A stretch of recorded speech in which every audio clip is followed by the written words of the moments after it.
नमस्कार, आप देख रहे हैं सच आरडी न्यूज।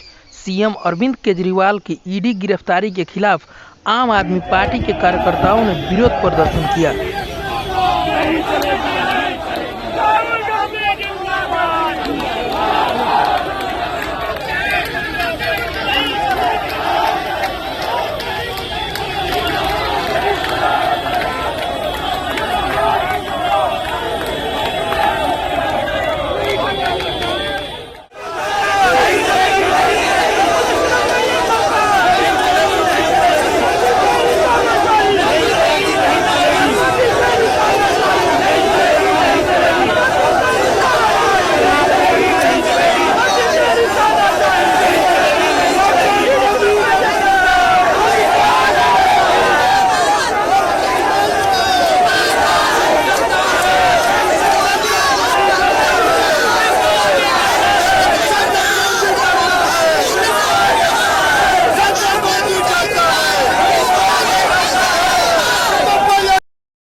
मोदी शाह हो बर्बाद, हो बर्बाद, हो बर्बाद। मोदी शाह हो बर्बाद, हो बर्बाद, हो बर्बाद। मोदी शाह हो बर्बाद, हो बर्बाद, हो बर्बाद। हो बर्बाद। मोदी जब डरता है पुलिस को आगे करता है। मोदी जब डरता है पुलिस को आगे करता है। मोदी जब डरता है पुलिस को आगे करता है। मोदी जब डरता है पुलिस को आगे करता है। मोदी जब देश में अघोषित आपातकाल लगा दिया। मोदी तेरी तानाशाही नहीं चलेगी, नहीं चलेगी। मोदी तेरी हिटलरशाही नहीं चलेगी, नहीं चलेगी। मोदी तेरी तानाशाही नहीं चलेगी, नहीं चलेगी। हो बर्बाद। मोदी तेरी तानाशाही नहीं चलेगी, नहीं चलेगी। मोदी तेरी तानाशाही नहीं चलेगी, नहीं चलेगी। बीजेपी जब डरती है पुलिस को आगे करती है। बीजेपी जब डरती है पुलिस को आगे करती है।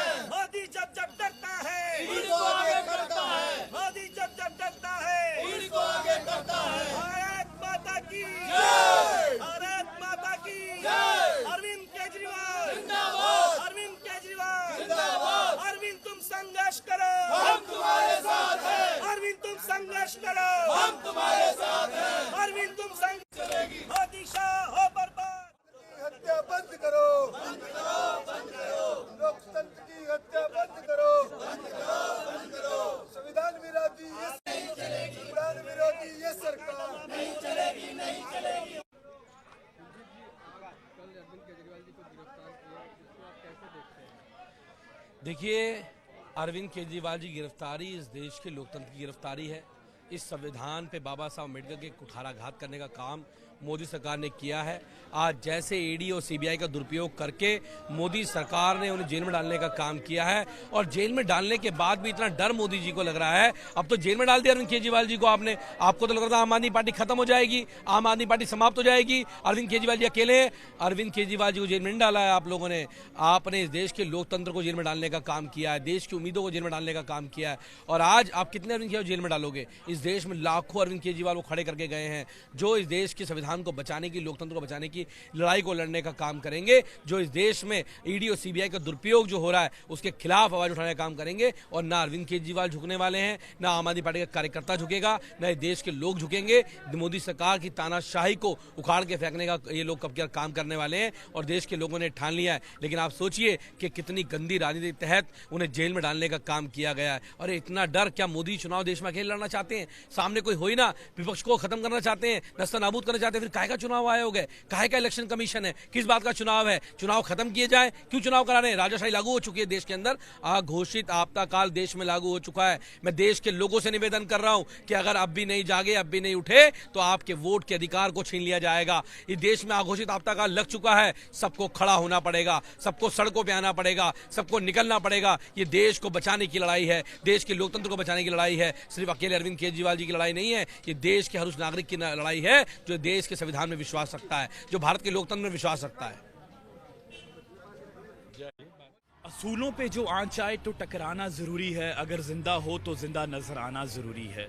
आज देश की राजनीति में अरविंद केजरीवाल और आम आदमी पार्टी एक मात्र ऐसी शख्स और एक ऐसी मात्र पार्टी थी जिससे भाजपा, जो अपने आप को दुनिया की सबसे बड़ी पार्टी बोलती है, उससे मोदी नहीं तो वो हैं अरविंद केजरीवाल। और इसीलिए ये कोई शराब घोटाला, कोई केस नहीं है। केस क्या है? केस ये है कि अरविंद केजरीवाल ने एक चौथी फेल राजा को बोला कि तुम चौथी फेल राजा हो। ये कसूर है। और ये पिछले 2-2.5 साल से नरेंद्र मोदी रोज सुबह उठकर सबसे पहले ईडी से ये पूछते थे कल गिरफ्तारी क्यों नहीं हुई, मुझे आज चाहिए। 2-2.5 साल से उनकी यही मंशा थी, और देश के हर देशवासी ये जानते हैं। पर मैं आपको बता दूं, जेलों को, किसी को जेल से डालने में कभी कोई ख़त्म नहीं होता। अरविंद केजरीवाल एक सोच है, अरविंद केजरीवाल वो सोच है जो देश के हम जैसे लाखों नौजवान पूरे देश में वो उनको फॉलो करते हैं, और इससे पार्टी बढ़ेगी, इससे पार्टी बढ़ेगी। मैं आपको बताऊं, हमारे देश का संविधान ये अलाउ करता है कि कोई भी शख्स जो जेल में है वो एमएलए एमपी का चुनाव लड़ सकता है, और अगर वो चुनाव लड़ सकता है तो मंत्री और मुख्यमंत्री बन सकते हैं। अरविंद केजरीवाल जेल से बैठकर अपना राजधर्म निभाएंगे। वो दिल्ली के द्वारा चुने हुए मुख्यमंत्री हैं, 3 बार ही उनको चुना गया, और वो जो फाइलें जाएंगी अब जेल में बैठकर स्कूल बनेंगे, मोहल्ला क्लिनिक बनेंगे और अस्पताल बनेंगे। मतलब इनको एक फुटी कौड़ी नहीं मिली, 1 रुपया नहीं मिला, उसको एक झूठे केस में इन्होंने अरेस्ट किया है। ये संविधान के जितने भी कायदे कानून हैं सबको सिक्के पे रख के इन्होंने उसको गिरफ्तार किया है। हम उसका विरोध कर रहे हैं, सड़क पे भी करेंगे, संसद में करेंगे और सुप्रीम कोर्ट में भी करेंगे। सरकार कैसे चलेगी? सरकार, अरविंद केजरीवाल हमारे मुख्यमंत्री थे, वो हमारे दिल्ली के मुख्यमंत्री हैं, वो हमारे दिल्ली के मुख्यमंत्री रहेंगे। अगर वो जेल से भी सरकार चलाएंगे, हम सब लोग काम करेंगे। भगवंत मान जी की सरकार जो पंजाब में काम करेगी, पूरे देश में प्रचार करेंगे हम लोग जाके, और दिल्ली में जो हमारे लीडर हैं वो दिल्ली की सरकार चलाएंगे जैसे पहले चलती थी, प्रो पीपल, लोगों को अच्छी शिक्षा, अच्छी सेहत, अच्छी सहूलतें, जनतक सुविधाएं और रोजगार, ये सारे काम जो अरविंद केजरीवाल जी की सोच है उस पर हम पहरा देंगे।